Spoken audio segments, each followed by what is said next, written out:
recorded for this podcast. And you said some weeaboo shit. So proud of you, Emily. Hi. Arigato. This is it. We're just switching to Japanese. We're gonna do the entire podcast in Japanese. Hi. Dozo. I don't know enough D&D Japanese. desu. Oh my god. Make it up. Use what you learned from anime. Okari nasai goshujin sama-san. I don't know. Yee. Wendo, are you there? Yeet. I am. Alright. You guys all ready? Yeah. I am ready. Maybe. You guys all ready? Emily? Emily, are you I am ready. Maybe. maybe? Is that a maybe yes? Maybe. Maybe what? Maybe. Maybe. Maybe, baby. Maybe you're a baby. Baby. What are you doing? I don't know. Just go. I'm scared of what you're doing. Before we start, I do want to dedicate this podcast to my grandmother. She died recently, and I had to go to her funeral last weekend, which is why we had to postpone the first campaign of game, and I don't know. For some reason, I thought I'd be able to maybe start or at least finish this campaign before that happened, but still, it's just I don't know. I'm being sentimental, and whatever. But you guys want to go around and introduce yourself? Are us the players or us the characters? Yeah, both. Oh, okay. Why don't you start, Ash? Ash. Okay. Yeah, we're putting you on the spot. Yay. Hi, I'm Ash, and I'm playing as Foxfire. I don't know what to say. Yeah. Well, what kind of is he? What race class is Foxfire? Oh, he is high elf, and he's a wizard, but he is the highest elf. Yes. Is that so? Emily, do you care to introduce yourself now? Sure. My name's Emily, and I do Tumblr art and stuff. Been friends with Vivian for a while, and I will be playing a character known as Abby Bloodstone, who is a tiefling monk. All right. And she is done with every fucking thing on this planet. Same. Nice. All right. Wendo, you're up. I'm Wendo. I'm Dutch, so my accent may be prominent, but I don't know if that is much of a problem. And I'm going to be playing as a feral tiefling who is a fighter, and his name is Lufmos. Yeah! We got our 3 players! And 2 of them are tieflings! Oh yeah, also, Abby is a devil's tongue tiefling, so she's not your standard fire and brimstone tiefling either. I have no idea what the difference between those things are. I am mostly scores and stuff. I have no idea what a score is. I'll show you a score. I'll show you a score. Let's play some D&D. Yeah, let's play some fucking D&D, guys! I'm so excited! Up on top, a towering mountain pierces a sea of clouds. The lord of the town, Estelle, waits for 3 adventurers he hired to arrive. Estelle has boomed in population since the observatory was first established, paving the way for the town to excel in astronomy and optics. These adventurers come from different backgrounds from all over the world, and have only just now met in this cart traveling up this rocky path towards the clouds. Neat. Yes. And I look you 3 around. are these adventurers. Wow, it's us. Yeah. You've taken this job in this town called Estelle from a lord who calls himself Carl. Carl's his name. Carl Starseeker. That sounds like a pretty meaningful name for someone who lives in an astronomy place. Yeah. You don't know much about the town, just that it's a high mountaintop village. It's got about 300 people or so scattered about across the village lands. It's not a tiny village to say, but it's definitely got a huge boom in population. That's all you really know about it. You guys have taken this job for various reasons, mostly because it pays pretty well. And the reason that other adventurers haven't taken this job yet is because it's so far away and remote, and it's like just no one wants to go up to the top of a fucking mountain just to clear out a dungeon, which is what the job is. It's just to clear out a simple dungeon and recover what's inside for the lord of the town. Okay, that sounds like a pretty simple job. Sounds neat. All right, and you guys are on this cute little cart. It's like a little wagon sort of thing, and there's a farmer dude who's driving 2 oxen that have like a bunch of fluff around them. I had a picture for it, and it's on my other computer. Is it like a Highland cow kind of thing? Yeah, kind of. Good old fluffy boys. Yeah, it's a big old fluffy boy. No, cow.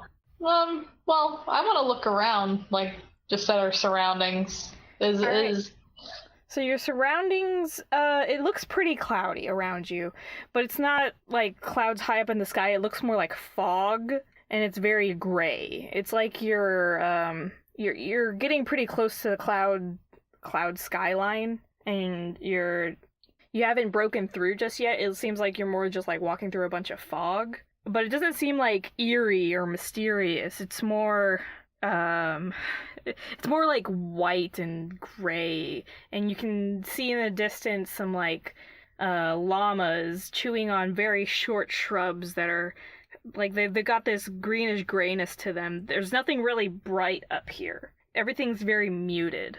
Okay. What's the temperature like?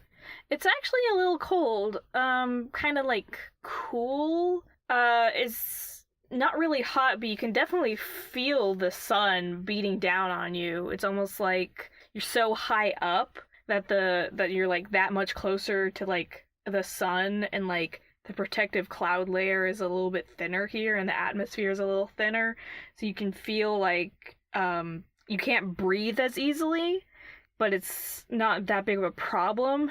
But it's definitely like there's definitely a breeze too. It's not that it's hard to breathe or like it's uncomfortable. There's just a very like thinness to everything. So you're like inhaling fog and just a little moist. Yeah. There's definitely a whole bunch of moisture up here. It's it feels like you're like in a sauna that's very, very cool. So that's to say, like you're breathing in a lot of moisture. There's it's just like a high mountaintop place with like a lot of clouds. Like there's not much else to say about it. Okay. I think my character would probably speak up actually. Who's driving this coach? It is a farmer named... You know what? I'm gonna have to write these things down because I am so bad with names. Had he introduced himself to us yet? Yeah, he definitely introduced himself when he picked you guys up on the town below. So yeah, this guy has introduced himself as Paul. He's a simple little farmer. He's got a tiny little vest on and like big poofy jacket arms, and it What's doesn't his last name? What's his last name? Ash. Okay, you know what? His last name's gonna be Ash. Just because you asked that question. Paul Ash. Paul Ash. I'm so bad with names. He's Polish. He's... Oh my god, y'all. You. Well, anyway, my character is gonna pipe up and she's like, "Hey, Paul, how much longer till this place? Feels like we've been on this road forever." Oh, no, don't worry about it. We're just a couple more trots along, and we'll be there before you know it. Just enjoy the beautiful landscape around you. You see, our family has had this land for generations, but it's been split off and married off to other people and stuff. But I mean, it's still in our town, and all of this is pretty much the town of Estelle, but it's, you know, the boonies or something. Look at that goat. Yeah, sure, whatever. Look at that goat. Really not that interested in goats, Paul. What? You don't like goats? Not that interested. Okay. I mean, I guess goats aren't for everybody, but What? If you don't mind me asking again, what are you guys doing here on Estelle? Trying to get money, like everybody else. Oh. It is all about that coin, my dude. Finally, Is that the Slow voice you're going says. for? Have I decided on that voice? Is that the voice you're going for? Why is it bad? I don't know. It sounds something along the lines of some nasally dude and also weed. Oh, you sound like this. Hi guys, it's me, Fox. Perfect. Are you making it sound like fucking Meat Wad? Hey, I don't know what the fuck you're talking about. I'm Meatwad. I'm a meatball. Oh, it's fucking titties. Roll for weed. Roll for weed? Give me a roll then. Oh shit, okay. So Yeah. wait, are you rolling it up or are you rolling to find it? I don't know. We'll see what number comes out. Ash. 5. You got 5 for finding weed. You don't find any weed. Turns out Damn it. this is a very arid environment up here. There isn't a lot of rainfall because, well, you're above the clouds most of the time, and it doesn't really rain that well. So we can't grow weed. It doesn't rain, but it's like supposed to be like foggy and stuff. Yeah, fog doesn't really like settle onto the ground and like precipitate. You might find like some beetles that are able to. This is too much ecology for a D&D podcast. What grows up here? Tiny short little shrubs, mostly succulents, and small arid adapted plants. And this is again too much ecology for a D&D podcast. I was just curious. I know you're curious, but I've spent like 20 minutes on describing the environment. Would you like me to describe the food web as well? Sure. Yes. Okay, so most of the natural animals are gone because it's a fucking farm now and there's only goats and llamas. Okay. But eagles still exist and they'll pick off the little babies. And you know what? Paul is saying this all to you guys. He's explaining the entire ecology of this system, and you guys are probably just like, what's that plant? And he's like, that's a shrub. Isn't that exciting? Abby either ignores or sleeps through the majority of his lecture. Do you know what would be exciting? What? If we got to the damn town. Oh, don't worry Yeah. about that town. It'll show up eventually. Oh, I know what we could talk about. So, you know how the gods have been a little quiet lately? What do you guys think about that? I don't really care about gods. Yeah, I don't really care about them.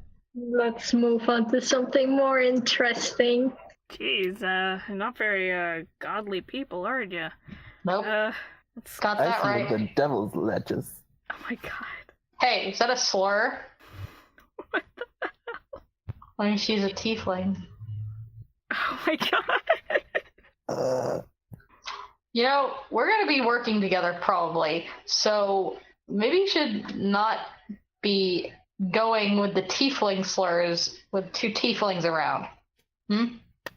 You know what? That's a fair point, my dude. Let's not gonna happen again. Yeah, better not. And every time Foxfire mentions devil lettuce, I mark a point, and then when it gets to 10, something +1 racism point. +1 racism. You leveled up in racism. Not a good thing. Anyway, how fast is this cart moving? Could I, like, potentially walk alongside it? Yeah, you could potentially walk alongside it. Okay, cool. So, I actually have an herbalism kit, so I think I'm going to go and jump out of the cart, and I'm gonna go along and look at some of the succulents and basically do some herb gathering. Yeah, you can gather a couple of plants. You don't really know for sure which of them are herbal and medicinal, but Paul can point out some of the ones that will flower and might have some use if they're flowering, and some of the succulents. I do have a medicine check, so could I figure that out? Yeah, All right, let me get out. Die. All right, here we go. go for it. That is a 17 plus 4, so that is a total of 21. All right, so you're able to pick out some of the plants that might be some use. You could probably brew them into a potion if you like found a place that has potion brewing and stuff. Well, that's what the herbalism kit is supposed to be for. Oh, to brew potions? Well, at least healing potions, but I think that's the extent of it. Okay. So yeah, you've gathered some herbs for a healing potion. Yeah. Oh yeah. Herb get. Herbs. Is Luthmos doing anything? Lufmos is just enjoying the scenery. Like, he doesn't really need to do anything yet. Yeah, you guys are enjoying the scenery and you're just slowly making your way up this like rocky path that seems to be cobbled together through some stones that have just been like strewn about and made into like a road. It's hardly paved, and it seems like the ox aren't having much problems with it, but every now and then the cart will like jostle around and there'll be a bump and you'll get hit and it'll kind of be flung up a little bit and it's a little awkward. But you're slowly making your way up and you see through the fog, it finally breaks and you start to see buildings and see more and more and more buildings pop up out of the fog, out of the mist. Then you see it's about like 30 and 50, 80 or so buildings in this nice, small, bustling little town. There's churches, there's leather workers, there's so many like optic shops, glass shops, and fortune-telling shops. There's inns and bars and stuff. There's little like stables. There's stables and there's like armor and weapon shops, and there's it seems like this town just like came out of nowhere, just piercing through this mist and these clouds, and you're finally breaking through the cloud layer and suddenly you can see the sky with like very thin clouds way above you that are hardly able to cover up the sun that's just beaming down on everyone. And Paul slows down the car and brings it up to a stable, and he says, well, I sure had a fun time bringing you guys up here. Fun chat. Enjoy the town of Estelle. Thanks for the ride. Yeah, thanks a million. Is there maybe a place you can recommend us to go to first to get like settled in? Well, from what you guys have told me before, you've apparently got a meeting with the lord of the town? I mean, that's pretty lucky for you guys. I never got to have a sit-down chat with the lord. Well, comes with the job. All right, thank you. Goodbye. Yeah, he waves by and he starts unpacking some supplies that he was delivering from the town below. You guys are in this beautiful town. It's got nice paved cobblestone streets. There's people all talking about, chatting. There's a church for the local god, Solus, there. And there's a nun ringing a bell, asking for donations, and there's little orphan kids there too. There's an inn called the Glistening Goat, and there's like a little goat symbol on like a piece of wood hanging outside. And you can smell that there's some really good food coming out of that place. There's general stores if you need to pick up any supplies that you may have forgotten. There's weapon shops and not everything you could imagine, but it's pretty well stocked for a town that's just on top of a mountain for whatever reason. And you can notice that on a lot of the residential houses that look a lot nicer, there's huge telescopes on top of the roofs. And you'll see every now and then some wealthy-looking humans looking through these telescopes and pointing things out, writing things down.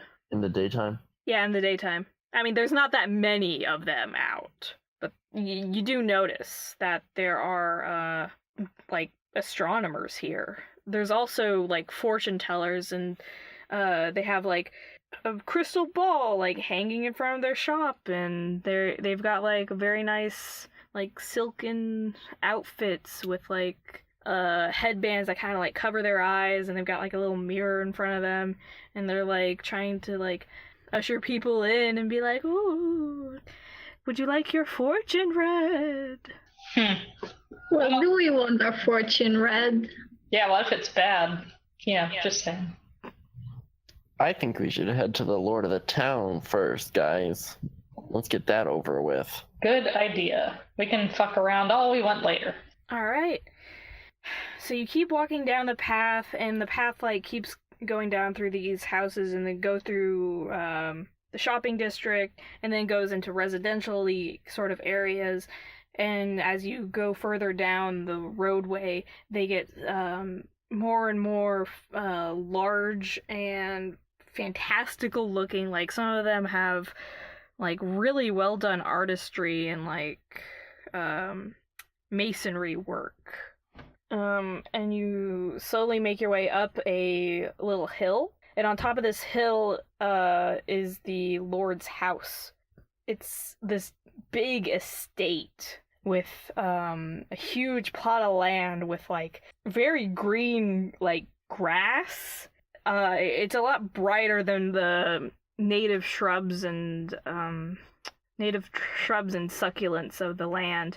There's fountains, there's a lot of glass work just hanging about, decorating the whole place. The mansion itself is pretty large, 3-story, pretty wide, and all around it is this big wrought iron fence. Neat. Is there anyone like at the fence or anything? There's a little bell. Okay. Well, guess this is how we're getting in, guys. I ring it. Yeah, you ring that bell, and a butler-like looking guy walks out. Oh, hey, what's up? Oh, hello. Do you have business with my lord? Yeah, that's kind of why we rang the bell. Oh, what business is that? How do they say it? The dungeon clearing job? Oh, yes, the dungeon clearing job. Did you bring, the paperwork for that? You guys do have the paperwork for it. Oh, good. Yeah. I hand him the paperwork. He looks it over and eyes you guys up and down and, gives a little sigh and rolls the paper back up and hands it back to you guys and opens the gate, and he says, "Well, welcome to the Star Seeker Mansion. We are preparing for a feast for later tonight where we will be discussing the matters of the dungeon itself. But for now, you can, I suppose, make yourselves at home, but don't be too rowdy. We are expecting many guests tonight." Sure, whatever.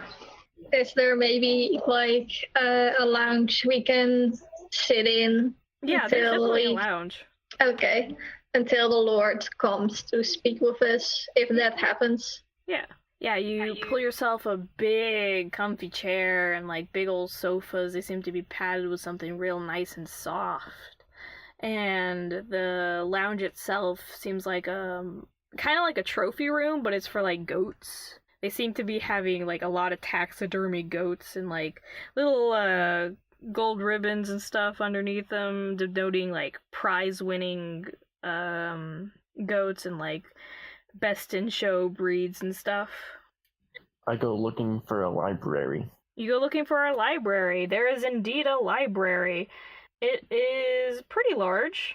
Seems that a lot of the books are about goats and glass. Man, this guy sure lost his goats. Can I look for like a book about, I don't know, magic maybe? There's like a beginner's guide to magic in there. Don't need that book. Can I check to see if there's like, I don't know, something better than a beginner's guide to magic? No, there really isn't anything more advanced than that. It seems like this library is more for fun and showing off that the Starseeker family has like a lot of wealth in the glass and goat industry, and they wanted to show it off through the library, basically. Is there a reason why this family in particular is so fond of goats, or like what the entire town's deal is with goats? Do you ask this to somebody? Or are you just wondering this out loud? Who do you ask this to? I'm just asking it to myself or like looking for maybe a book as well to see if I can find any history. Yeah, you can find a book called History of Starseeker. Okay, then I'm going to read it and just tell me if there's anything interesting in it. Yeah, basically, Starseekers were one of the first to find the town of Estelle, and they found it on, and they raised a lot of goats, and they figured that the rocks there were very high in silicone, and they were able to melt it down into glass. And the glassware actually brought in a lot of the industry in the area, since glass is an extremely valuable product in this world. But it's the goats that help sustain them through hard, harsh winters, and they've tried to build a history around the goats, and they do a lot of like custom breeds for the goats, like big long ears and different colors, and there's a whole section about the genealogy of the goats and their family, and it's pretty boring through that section, but yeah.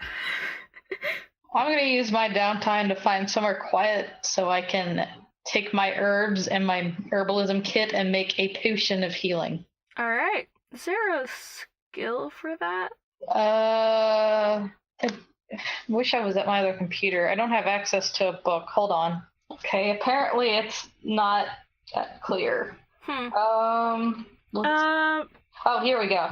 Okay. Yeah. So on page 154 of the handbook, under the herbalism kit is, I'm just reading off this. It's stated that proficiency in the herbalism kit is required if one wants to craft a potion of healing or antitoxin. To find the crafting rules, you go to page 187, where downtime activities, we have rules for crafting. We find a person proficient in the needed tools, which I am, can craft items at a rate of 5 GP a day. A healing potion for the person proficient in the herbalist kit would take 10 days to make. Oh. So I guess I make a 10th of a healing potion. Yeah, you get started.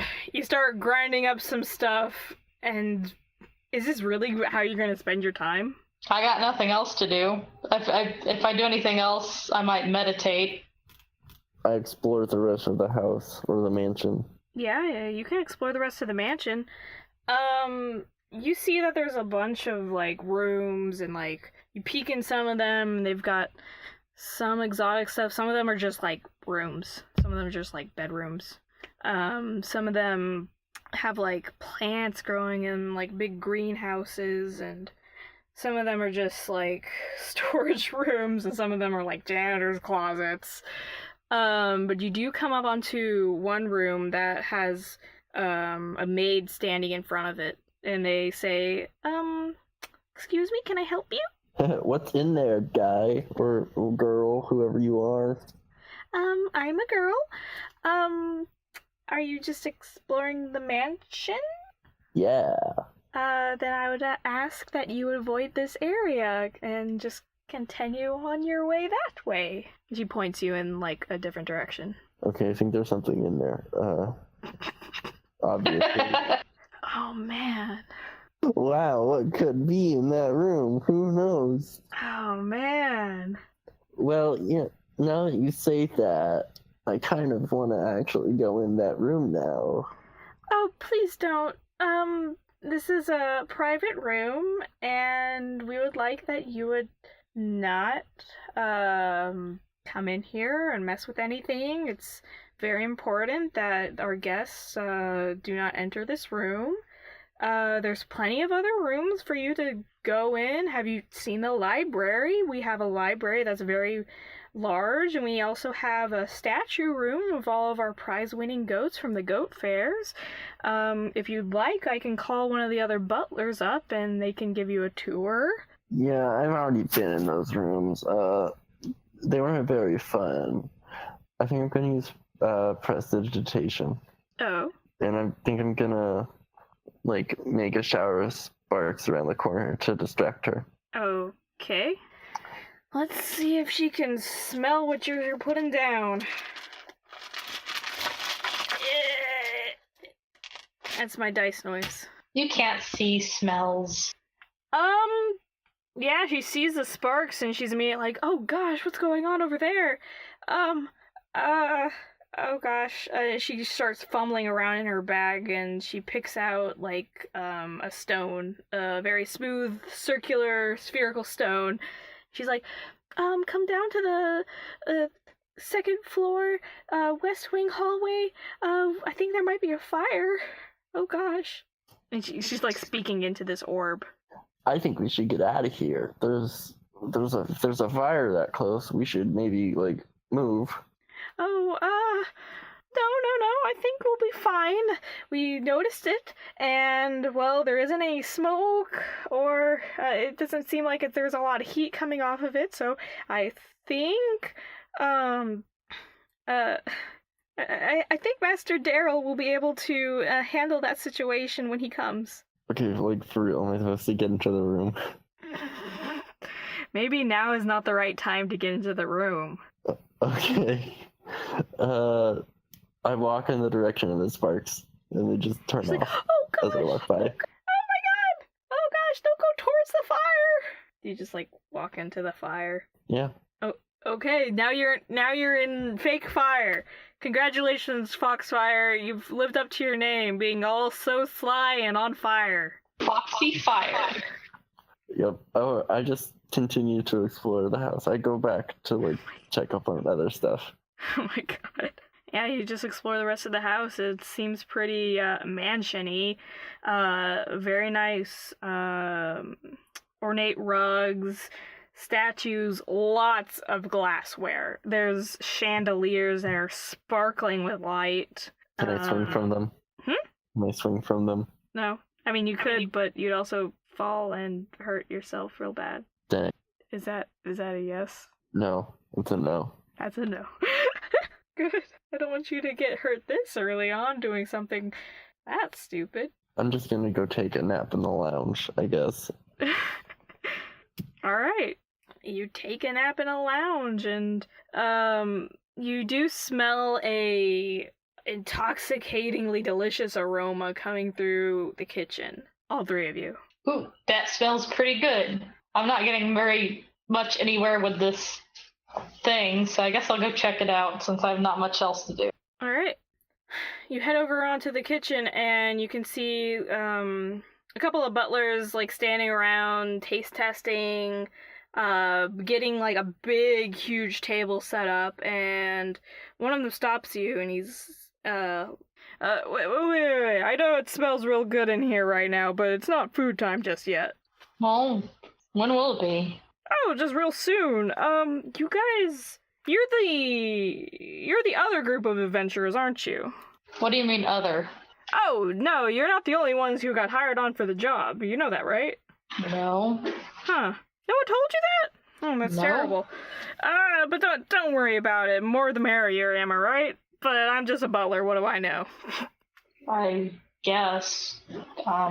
Well, so if we're not the only adventurers, how many people are here? Do you know that?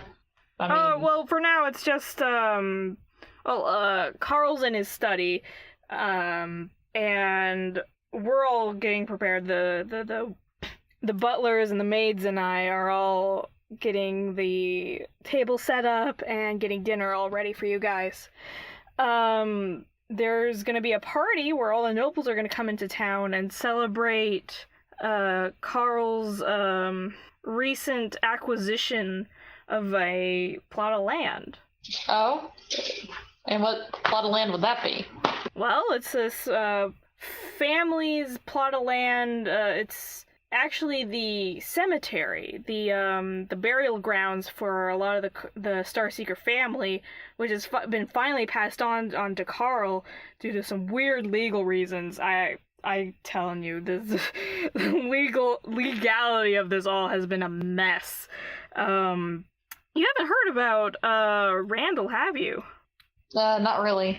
I Okay. didn't really do too much research on the place. Randall is Carl's brother, and he was actually set to inherit this entire estate, but he ran off like 3 months ago or so, and we haven't seen him since. And yeah, due to the rules and all the legal stuff, and he's basically been declared dead.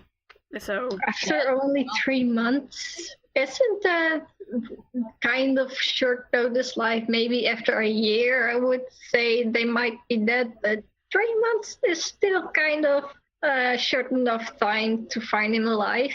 Okay. So, you know these orbs? Have you seen them around town? They're one of the fortune tellers. They're like a scrying stone, and he pulls it out and he shows you. It's kind of like a tiny crystal orb. Like, the Starseeker family has helped to invent these stones, so that's part of the reason why this whole family's pretty wealthy, and they function sort of like, you know, scrying, right? You talk to a scroll and you can send messages, like it's a sending spell. Yeah, I know it. This orb functions like that. And Carl and Randall have these, and Randall has not been picking up for the past 3 months or so.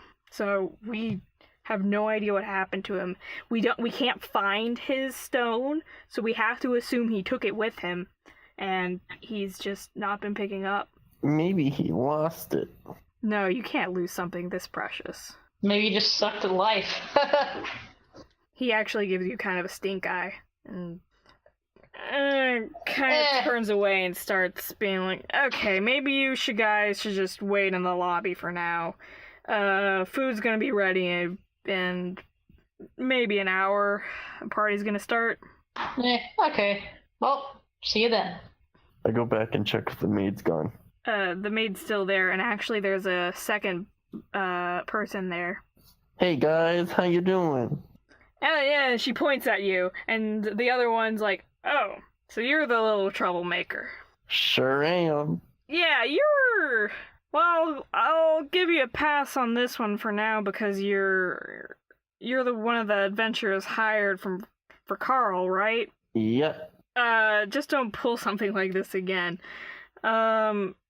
I get that you're so curious about what's behind that mystical door that's got nothing in it. There's nothing of importance in there. I'm serious. But what's behind door number 1? Your immediate, firing and being kicked out of this mansion. Well, see ya, I guess. And as the time passes by, a couple nobles start trickling in through the house. They don't even notice you guys. They just kind of walk past you. Fine by me. I don't care about those rich fucks anyway.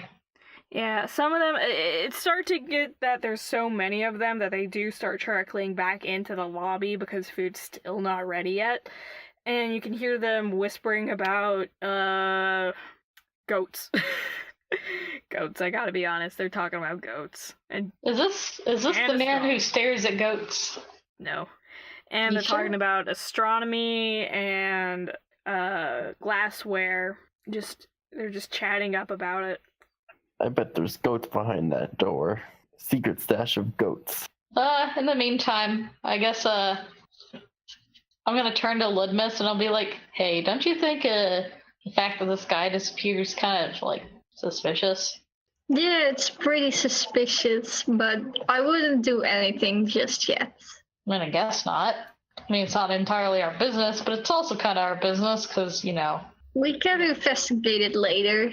Maybe the Lord himself has something to say about it. Maybe. Who knows? I mean, they were brothers and everything, so. Yeah. It might be a touchy subject. That's true. Well, let's just focus on getting our money right now. Yeah, let's get the money, and if you still feel like investigating this other matter, then we can do that. Alright. So it's one of the butlers comes into the room and announces that dinner is ready, and all the nobles are happily, gleefully wiggling their way to the kitchen and choosing all these seats, and you can see way at the head of the table is Carl, obviously. He's dressed in his best, and he's got a giant mug of what looks like wine, and he is chugging it down already, and he's welcoming everybody. He's shaking a bunch of nobles' hands, and they're all patting him on the back, and he's smiling and drinking along pretty happily, and there seems to be kind of like a crowd around him, and it doesn't seem like you guys can talk to him just yet.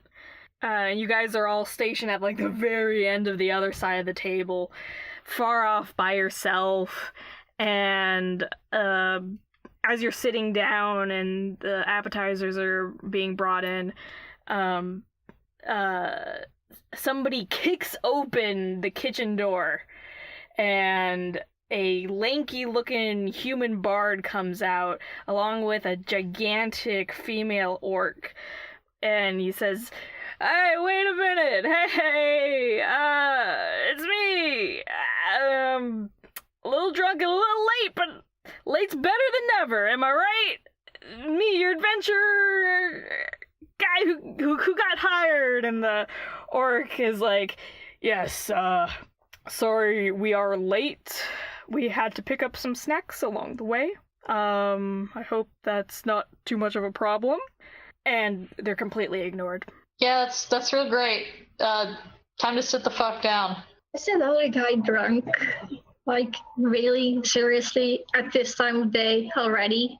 It's only sundown. The guy who's very clearly drunk, the lanky-looking fella, waddles on over to you guys and puts his hand on his chair very loudly for stabilization and says, "You guys must be those other 3 adventurers who are supposed to help us clear out the dungeon." And he takes a big swig from his mug. I think we're going to be the only 3 people clearing this dungeon here. Yeah, I think we're good by ourselves. Yeah. No. I think you guys need my help. I'm really good at adventuring. And the orc pats this lanky guy in the back, and she's like, "Oh yeah, my Anthony is just the best at being the worst adventurer." And he elbows the orc a little bit, and he's just like, "That's no way to introduce me to our party or compatriots or fellow adventurers." If anything, we can use him as a meat shield. The orc kind of like lowers her hand, and she's like, "If anyone's gonna be a meat shield, it's going to be me." And she shows off her big rippling muscles. Ooh, And spicy. and the lanky human pats the orc on the side and is like, "Yeah, you tell him." So are you 2 going to be joining us for dinner as well, or are you going to enjoy yourself elsewhere? The lanky guy perks up. He's like, "Oh, you know what? I haven't even introduced myself. My name is Anthony. Anthony Bellsworth. I'm a bard, and this is my wife, Rothkar, the orc. She is the best, and could probably bench lift like 5 of me at once." And Rothkar strains herself out, and she's like, "Oh, we will be joining you for dinner. I'm hoping that they have goat. I've heard that the goat here is one of the best cooked in the world. I'd have to taste it to believe it." Well, not really sure what else they would be serving here besides goat. There's absolutely goat coming out of the kitchen doors. The chefs are coming in, and the goats have like little apples in their mouths, and they're pretty well skinned, and like just like a full-on goat. The whole goat body is just like, it's placed in front of all down the line, like 5 of them. And they Y'all smell got any fantastic. You guys have any beef? Got a beef with They you. actually ignore you on that comment. Looks like they got a beef with you. Beef or chicken? Anthony grabs one of the legs of the goats and just like hams down onto it, and just sloppily just like engulfs it. And Rothkar takes like an entire body and does the same, except with a little bit more finesse. Anthony's like, so here's the plan. I've heard this place is it's a catacomb. You know what those are? They're like family graves where they can all like stay together and be dead together. Isn't that great? So basically, we just gotta go in there, clear out. Apparently, it's got some sort of infestation of some low, tiny little monsters in there. We just gotta clear it out. Carl's got something to do with the land. I don't really care. I'm just here for the money. But the plan is that you guys go in first. We got the map. You go in through the corridor and you distract whatever's in there. And then I come in, guitar blazing, and Rothkar just mows everyone down. That's real funny. What makes you think that a guitar is gonna do anything against undead? Wow, you're real ruthless in the fire, aren't you? I don't know if there's gonna be any undead there. I mean, like, obviously, yes, catacombs and stuff. Oh, big scary skeletons, but as a seasoned adventurer as I am, you just kind of get a feel for these sort of things. That ground is still hollow. It's still blessed by, I think, the local god, isn't it? And Rothkar speaks up and like, yeah, the local god of Solus still blesses that land. I wouldn't expect any undead to be there. Well, if anything's ever taught me about this, it's always to expect the unexpected. So. Oh, come on. Expecting the unexpected. I mean, yeah, that happens all the time. But still, I mean, just carry a little bit of holy water on you. It's not that big a deal. There's like a skeleton. They're like a moving rock, but like with a face. Anyone can take it. Okay. You see this bone? He gets the goat leg that he's just devoured, and like the bone is just left. Look how easy it is to just snap it in half. Skeletons are easy. Don't. If it's not skeletons, then it's probably going to be something like goblins or some other small creature that likes to go into musky, dark, rocky places, like a rat. You think there's gonna be rats? What if there are ghouls down there? A what? A ghoul. A ghoul. So ghouls in this game are like super zombies, and they're like made through like necromantic magic that's like super strong. And Rothkar is just sort of like, ghouls. No. This place wouldn't have ghouls. You have to have some sort of big dark sorcerer, and they need something strong in order to summon a ghoul, and ghouls infect other living creatures, and there hasn't been anything that's been living in that thing except for like whatever small creatures have invaded it, and I don't think those can be turned into ghouls. I've never, in my 30 years experience of dealing with adventuring, have ever seen anything like a tiny ghoul. They've always been big.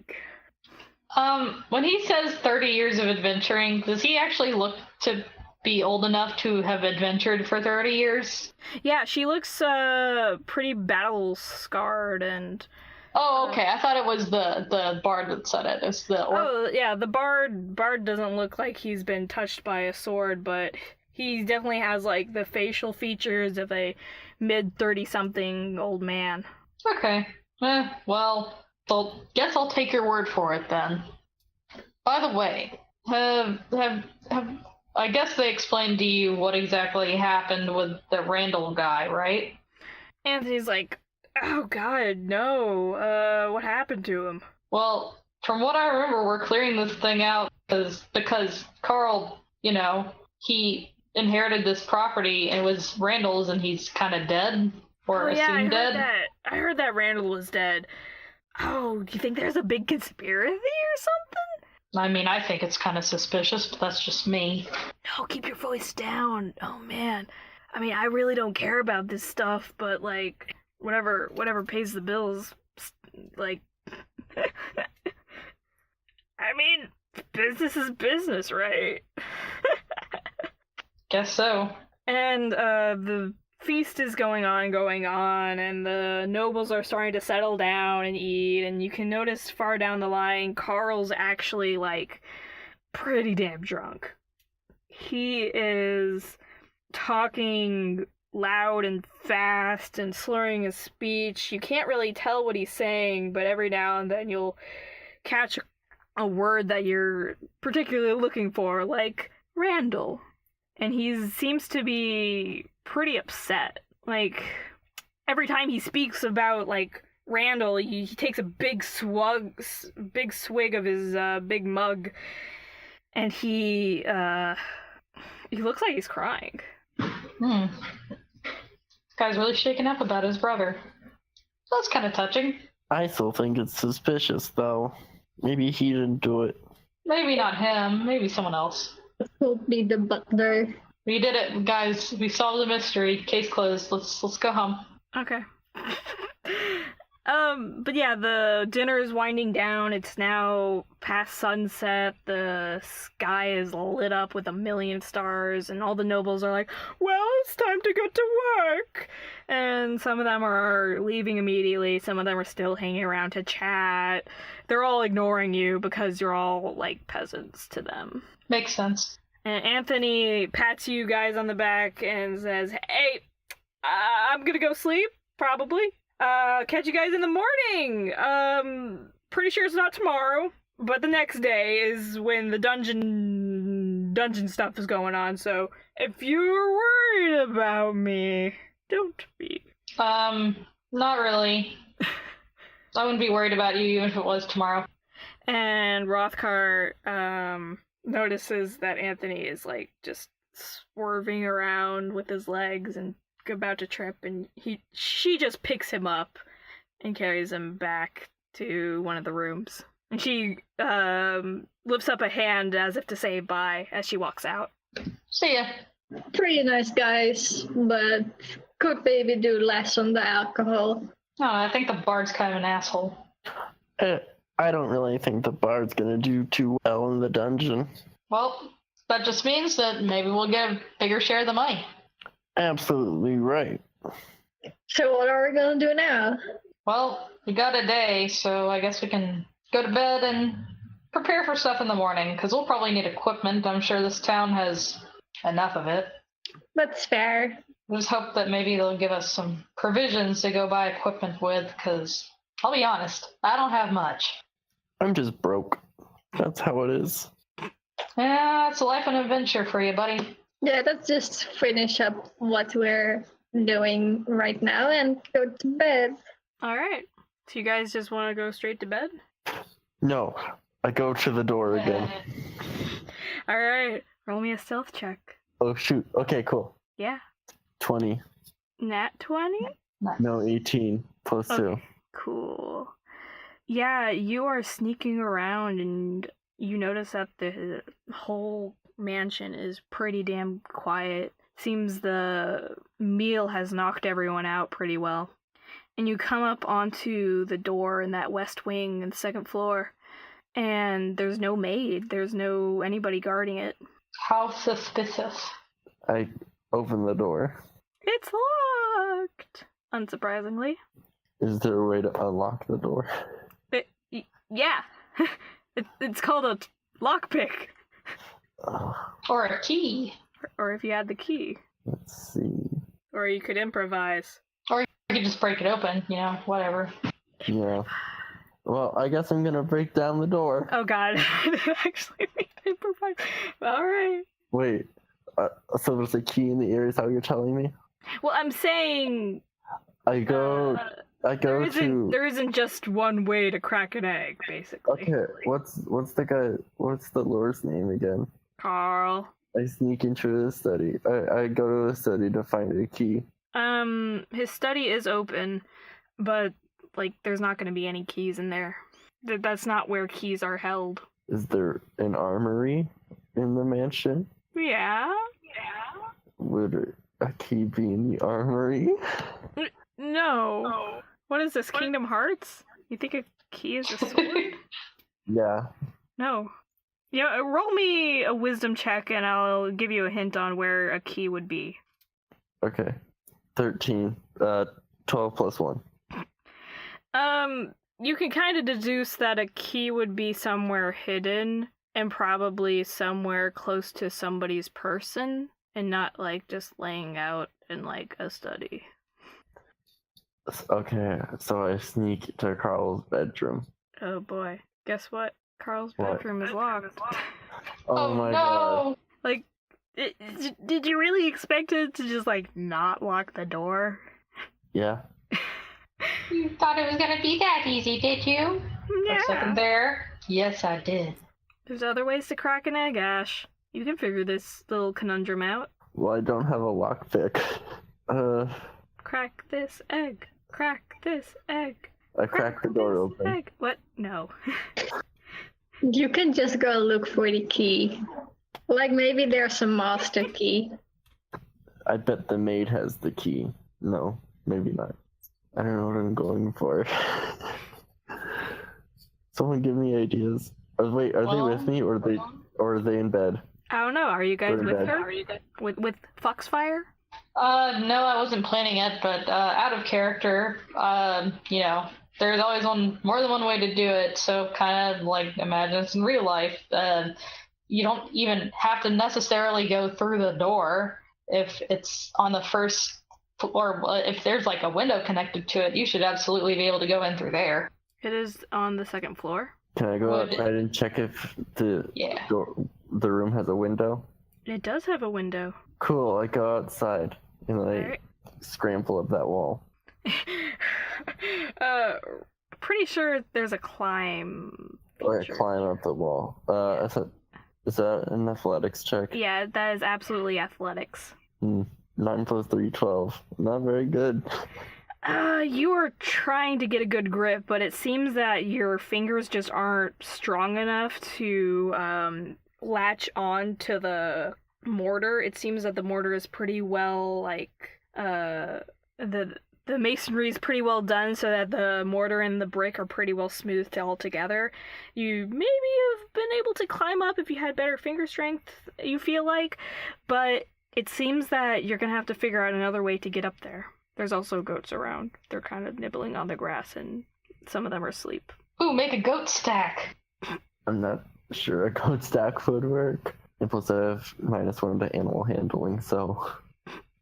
Do you think if some of the goats got hurt, maybe it would cause a commotion, and then Carl would, come out to check what was happening? The only way to figure that out is to do it. Oh, I guess it's time for goat flambe. Oh no. Oh no. Oh, I don't like that. I don't like that either. It's But not play to fun. your character. He's an idiot. Okay, he'd probably do that. God. Yeah, he's an idiot. Goat flambe uses firebolt. Uses firebolt on a on the goat. goats? No, he uses firebolt near one of the goats, Near one of the goats? just to scare it. And To scare make a goat stampede. it? Okay. So the way that magic works, I don't you do need to roll a d20 to see if it hits. Except for magic missile, which always hits. Roll me that d20. Regular d20, right? Yeah. Wait, 1 second. Oh, I have a spell attack bonus of 5. So I got 15 plus the plus 5 is 20. Okay, so you hit where you were aiming to hit, and it was in front of a goat, but not close enough to actually hit the goat. And the goat is definitely spooked and very scared and starts screaming and running around, and all the other goats are waking up and they're all running around too, and the lawn's on fire! Cool, I sneak around the other way to avoid suspicion. Yeah, sure, you sneak around the other way to avoid suspicion. Roll me a d20. Roll me a sneak. Roll me a stealth. 1 second, I'm trying to find a modifier on that. 18 plus 2, 20. Oh, wow. Okay. Yeah, you sneak on by, and you can hear almost immediately as you bound around the corner, there's some commotion going on. They're saying, oh no! The lawn's on fire for some reason. What is going on? And they start putting out the fire immediately. Okay, They're screaming. I go to Carl's bedroom to look for a key. You sneak right on by inside the house and try to grab a key. Carl's not up. It's all the maids and the butlers that are going out. So But it's not all of them. Carl's just sleeping through that. Not necessarily. He is awake, and he does crack open the window, and you hear him saying, "What's the commotion?" So his door's still locked, right? Yeah. Also, you two can wake up at any time now because there is something loud going on, and things are on fire. I probably wake up to this. Lufmus too, and Lufmus goes out to investigate. Yeah, you notice that Rothkar and Anthony, well, not actually. Anthony is not awake. Rothkar is, though, and is gathering the goats all around and herding them back to a stable. And the fire is out, and it's left a little charred patch of grass. Lufmus is just, why the fuck was there a fire? Yeah, that's a good question. Why was there a fire? This is getting, more suspicious by the second. The maids are conversing, and they're all pointing to, the location of the fire and the location of a certain window on the second floor.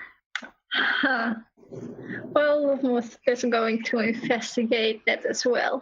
Yeah, you notice that they're saying stuff like, someone's trying to get into that room. I wonder if it's that wizard guy. That adventurer? What was his name? Is there anybody else in this house that can use magic? And some of the other maids are like, oh yeah, well some of us can use magic, but none of us would actually hit, a goat. Yeah, Bard was pretty drunk yesterday. I bet it was him. He can use magic. And Rothkar stands in front of you and says, Anthony is dead asleep. He was super drunk, and he's probably still drunk. He's trying to sleep that off right now. Yeah, I have no That's the doubt theory. about that.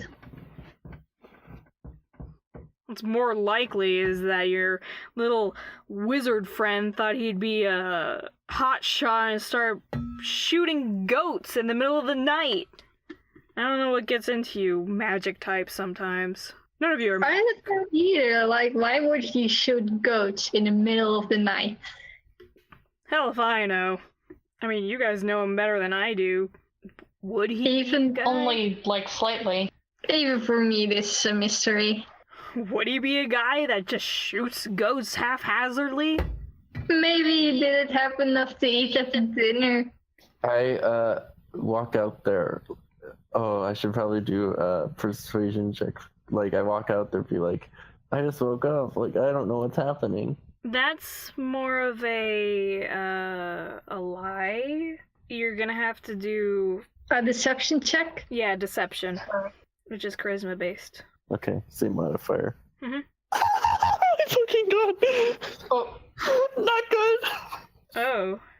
It Do was a 2 tell. plus 1 modifier. 3. You got a 3? Good liar. What was your modifier? Plus 1. I got a Plus one. 2. So you rolled a 2. And I got a 3. You got a 3. You got a 3. Wow. Yeah, you were riding that high for so long, but here you come crashing down. Oh, poor Foxfire. Yeah, you walk out, kind of strut about, and be like, oh yeah, oh, I just woke up. All of the maids turn and look at you with this sort of obvious face on them, and they're just a little slack-jawed and staring up at you, just incredulously. One of the butlers comes up and says, okay, dude, we open our house to you, and we give you food, we are cleaning your bedroom and sheets, and we're taking care of you, basically, because we know that you're gonna take care of Carl and help secure his family. And this is how you're gonna repay us. Man, what are you thinking? I wasn't. Yay! Ah. They all really shake their head and say, and one of them that looks a little bit older, kind of maybe like a 40-year-old woman maid, she comes up and says, look, magic, I'm very well experienced with magic. And it's not a toy, it's not a game. You can't just shoot things off in the middle of the night because you feel like pissing off a herd of goats and watching them run and flee because it seems funny to you. That's gonna put somebody in danger. That's gonna put you in danger. We're gonna let this probably slide. had too much to drink at dinner. Well, maybe you should learn to keep your liquor down. Control yourself. We'll let this slide just this once because you're guests. But next time this happens, you're gone. You're out. And all of them are just staring at you, waiting for your reply. Thank you for your kindness. It won't happen again. Yeah. Yeah, they say, yeah, I sure hope it doesn't happen again. And they all start filing back into the mansion. Some of them are yawning real big, and some of them give you a big stink eye.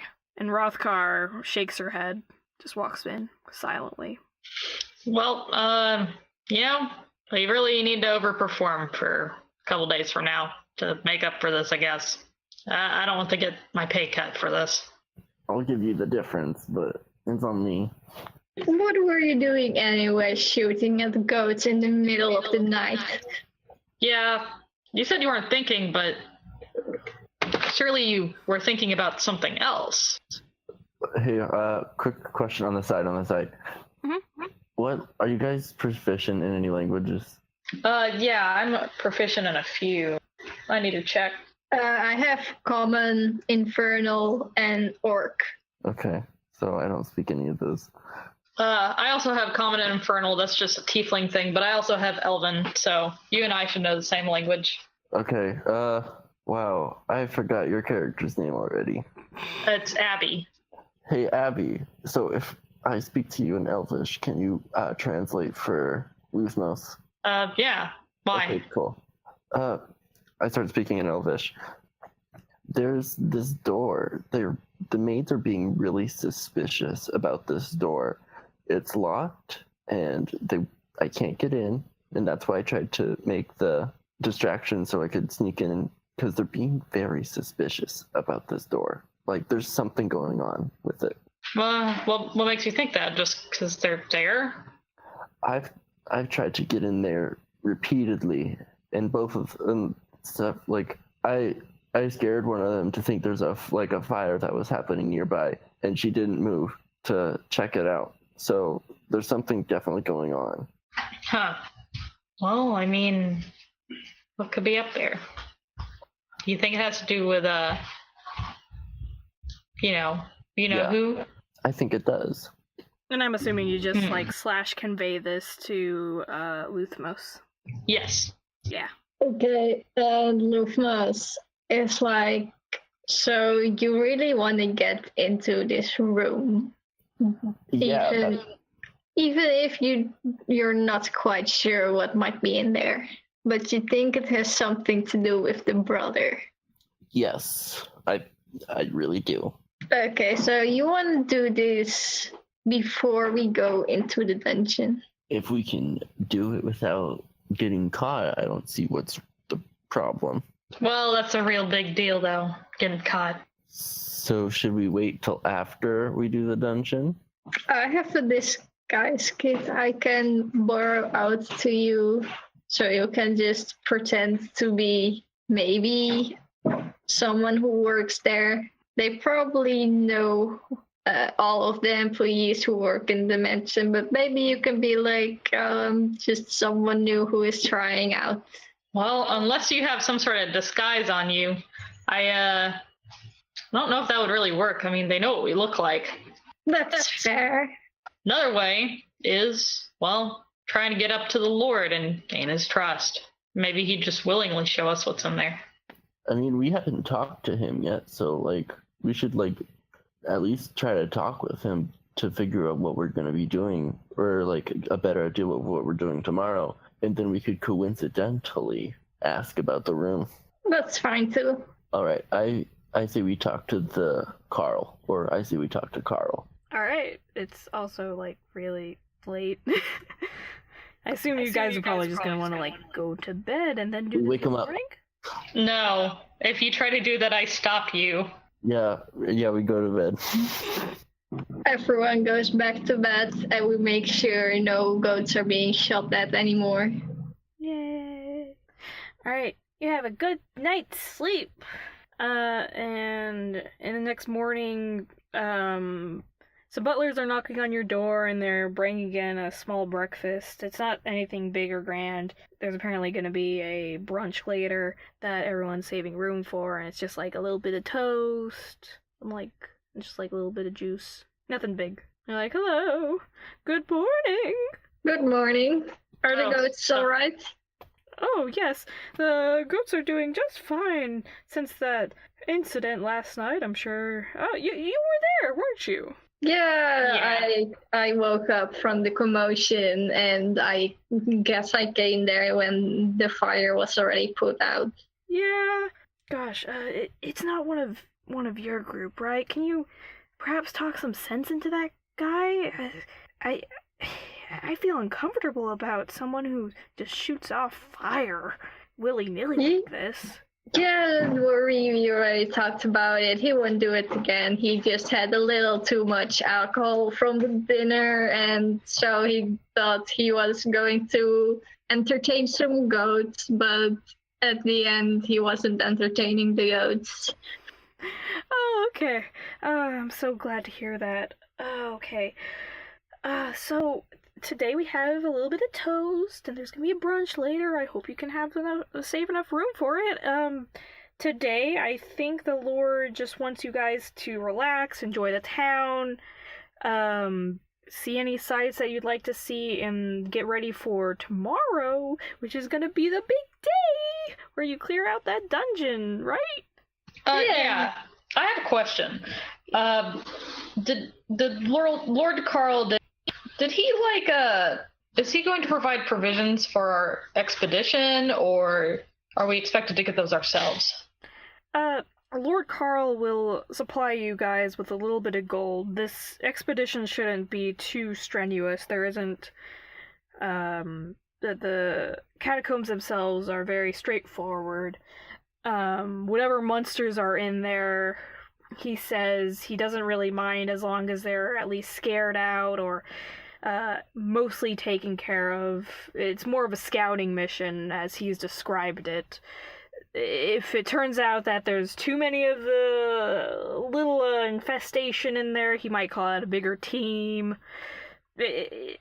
Basically, this is just a little bit of like a vanguard. So it's a scouting mission. Yeah, it's a scouting mission, but at the same time, if it ends up just being something small, then you can just take care of right then that it's gonna be an actual, like, dungeon, as he's described it. I mean, Carl is a little bit shaken up at the moment, but he will provide you guys with a little bit of gold that you can buy some provisions in town today. All right. Well, we will have to thank him for that. Would it be possible if I could do that personally?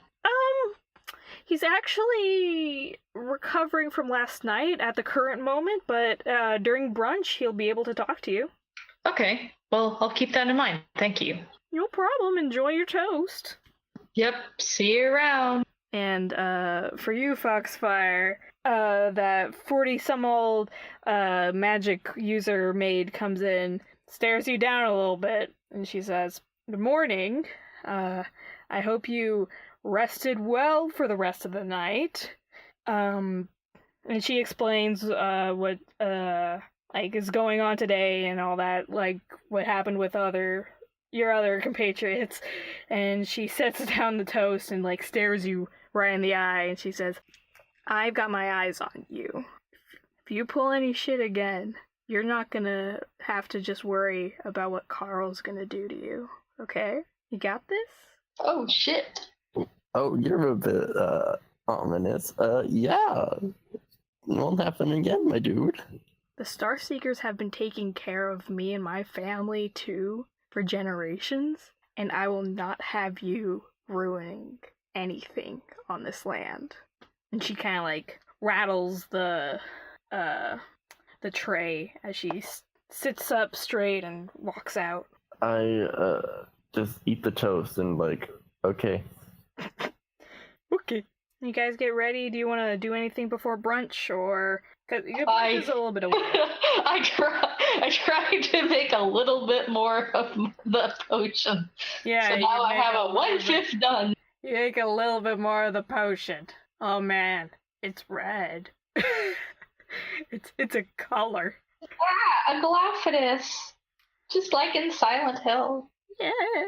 Alright, Thanks. anybody else have something to do before brunch, or are you just gonna sit around and just stare at walls? I'm gonna go into the town. And Alright! Just a little reminder about the town. It's got a lot of provisions sort of stuff. They do hand you a little bit of gold, like 80 gold. Like, that's pretty substantial for, 8 like, pieces? just buying shit. Oh, you said 8?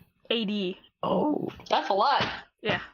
80 gold, and yeah, there's weapons, there's, like, general stores, there's a lot of glassware, And you know that it's gonna be cheaper here than anywhere else in the world.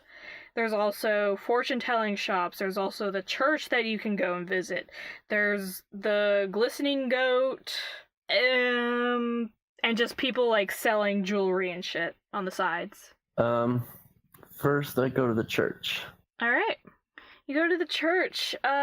In front of the church is the nun again, and she's ringing a bell, and she's trying to drop a little bit of cash for the orphans. And she catches you walking by, and she's like, "Oh, do you have a spare change for these poor parentless kids?" I give her 3 gold. You know, she is like floored by this generous donation. She's three gold. Oh, Solus bless you, kind sir. Oh my word, may I have your name? It's Foxfire, bruh. Oh, gracious Foxfire, I am indebted to you. Oh, children, come out. We'll be able to eat for weeks on this. 3 gold? Yeah, dude, 3 gold's pretty substantial. It's a lot. 1 gold can buy you a goat. Yeah. Oh, damn. Yeah. So you can buy a lot of goats, dude. Hey, wait. They can buy 3 whole goats now. Yeah. How much goats does Carl have?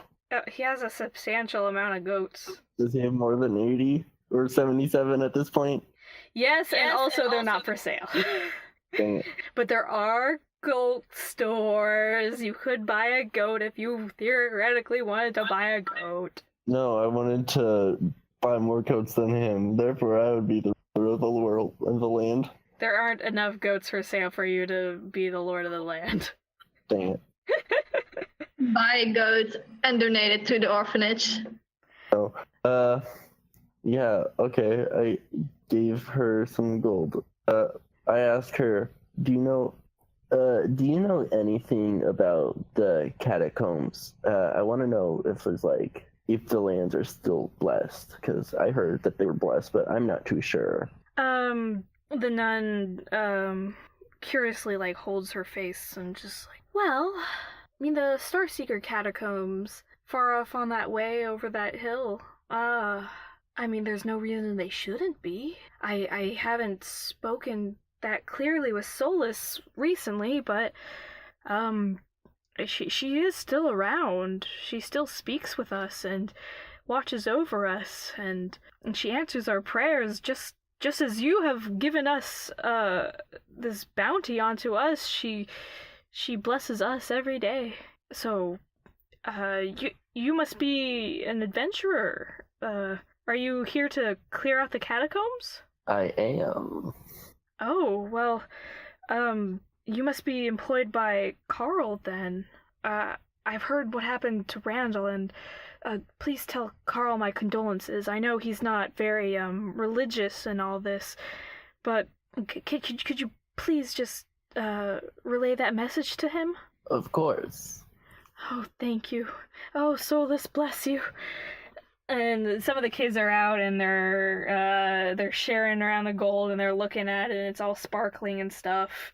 And there's a big old shaggy dog, and he's got like gray hair, and it's all matted and messy, and there's a little girl with it, and she's like on the outskirts of the little group, and she's just watching. I go up to the girl. I don't know why. Wait, she's just watching? Yeah, she's just kind of watching silently. She's kind of like twirling back and forth and like kind of like playing with her dress, like the little like tassels on her dress. I go up to her and I'm like, hey, is the nun a good person? Is she, like, good? I don't know what to do, really. Yeah, sorry, I'm trying to think of a name for her. Oh, Sister Tessa? Oh, she's a wonderful, like, mother to us. She's real sweet and always takes cares of us real well. What's your name? I'm Foxfire. It's nice to meet you. She reaches out her hand and, kind of wiggles it around. She's like, nice to meet you, too. So, what happened? Like, as you reach out to shake her hand, she actually kind of like grabs it and pulls you in a little bit and whispers a little into your ear, and she says, this is gonna sound a little weird, but if you knew something bad was gonna happen, you'd do anything to stop it, right? Of course. Oh. Somehow that makes me a little happier. Sorry. Do you know if anything is bad about to happen? I don't know. I've been having nightmares lately, and they're real scary. But Sister Tessa says that nightmares are nothing to worry about. There are fears, and that our fears are nothing to be scared of, because they're not real. Okay, out of character. Yeah, what's up? So if I asked her, would the girl tell me, like, what she's been, like, her dreams were about, or would I just get that they're nightmares? You could ask. Okay.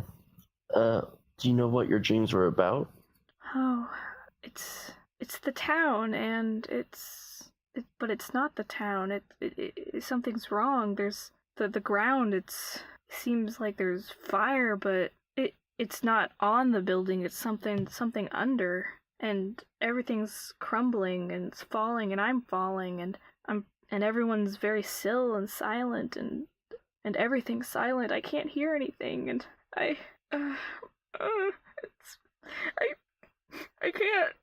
can't breathe.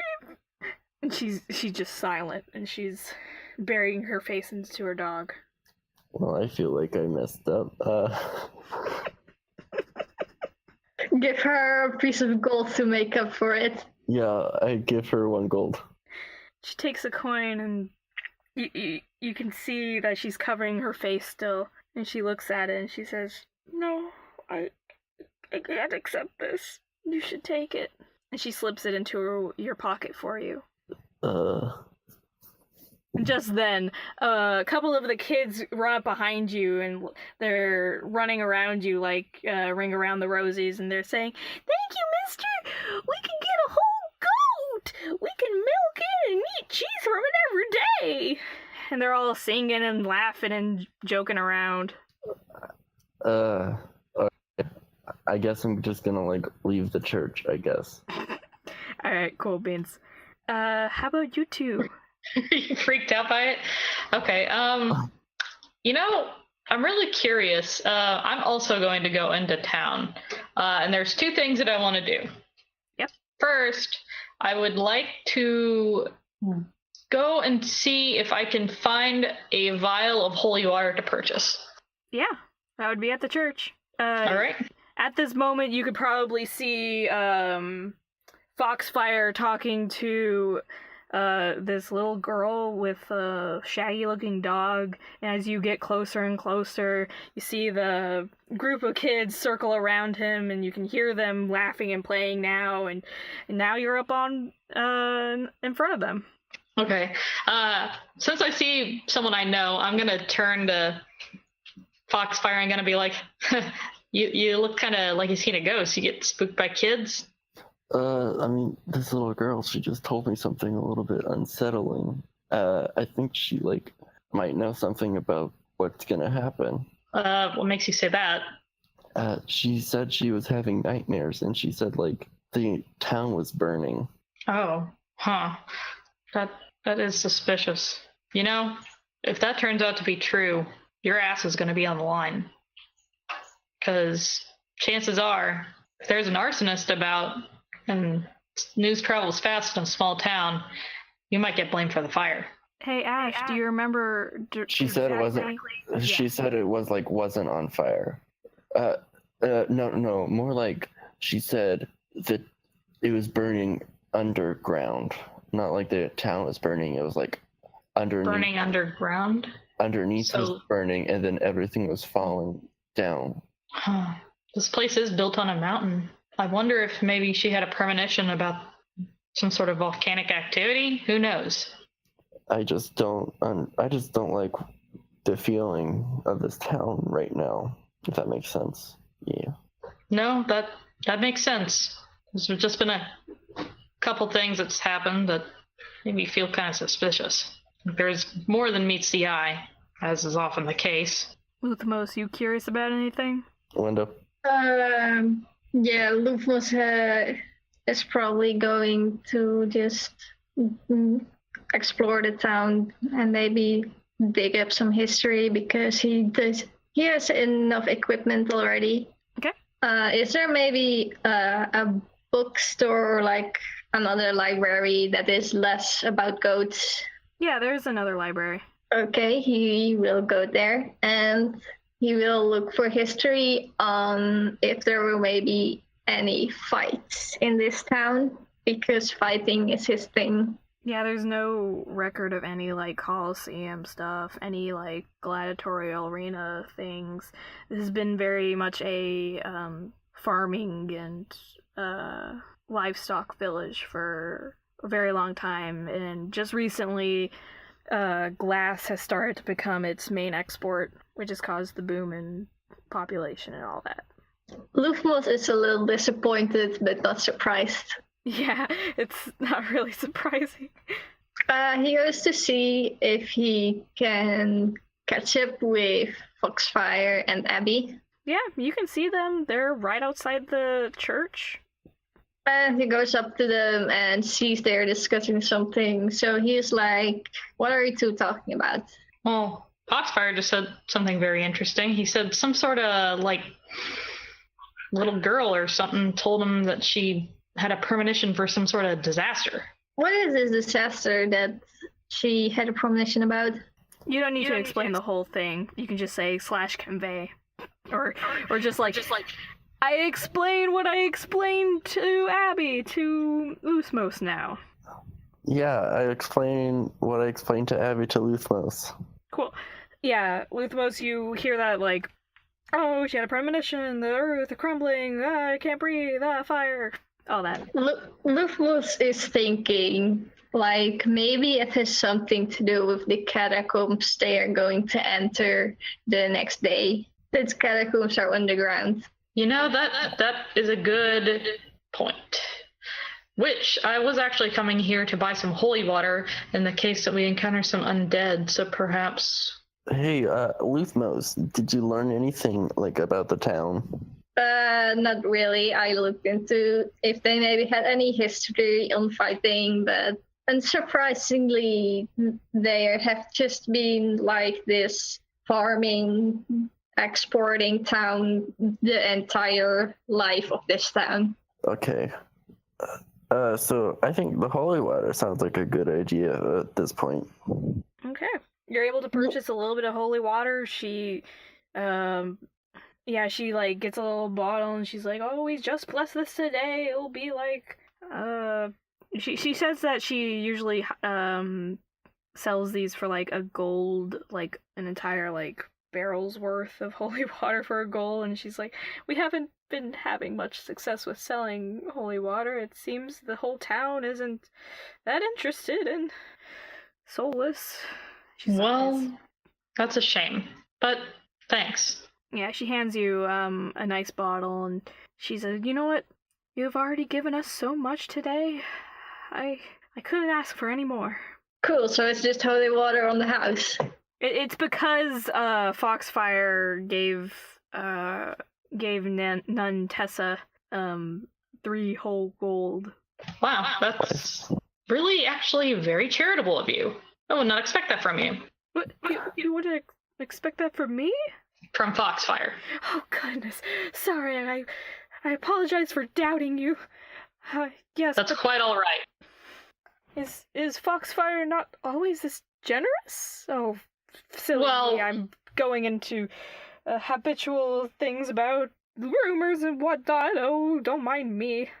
Well, I haven't known him for very long. I just didn't take him as a generous type. No, I'm very socialist. Oh, okay. Right on. I think we should check out some weapon, or like not weapon shop, but like general goods stores or whatever. Yeah. I know we still have like rations and stuff, rope and all that, but all of us can see in the dark. What other things might we want? Maybe we don't really know what we're going to be going up against. We might be going up against animals, we might be going up against undead, or if the premonition is correct, might be going up against something more. So yeah. Some sort of like weapon stores, trapping, anything like that. Okay, so this is how it's going to work. You guys are going to be purchasing these things, like not in the podcast. You're going to be purchasing these things out of the podcast. So this would be a good time to slow things down and say, as you all decide to go on shopping and pick up some things to help you on your journey, you see the sun like peeking over the not peeking over the horizon, it's pretty well up there, and you feel like that regardless of how scary a ominous premonition may feel, the whole town still seems very lively and full of like energy and invigorating, and despite everything else, you know you can get through it. And as you turn around, maybe catch a glimpse of the little girl and maybe ask her a couple more questions about what the premonition is, and maybe something else about maybe any other future sight that she's seen. You notice that she's not there, and neither is the dog, and this cold wind blows over you just for a brief moment, and that's where I'm going to end today's first session.